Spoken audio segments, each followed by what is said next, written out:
दरम्यान नाशिकमधल्या आयटी कंपनीतील प्रकरणाबाबत देवयानी फरांदे यांनी नाशिकच्या पोलीस आयुक्तांची भेट घेतली आहे। महिलांबाबत एक मिशन राबवून दामिनी पथकाची स्थापना करण्याची मागणी सुद्धा त्यांनी केली आहे।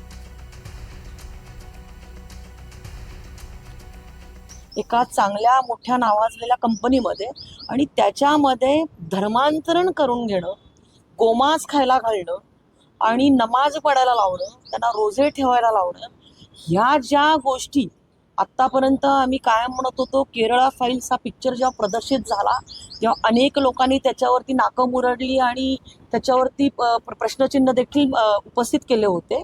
परंतु आज नाशिकमध्ये अशा एका कंपनीमध्ये जो हा प्रकार उघडकीस आलेला आहे तो अत्यंत गंभीर, म्हणजे कशा पद्धतीने हिंदू मुलींचं शोषण करू शकतात।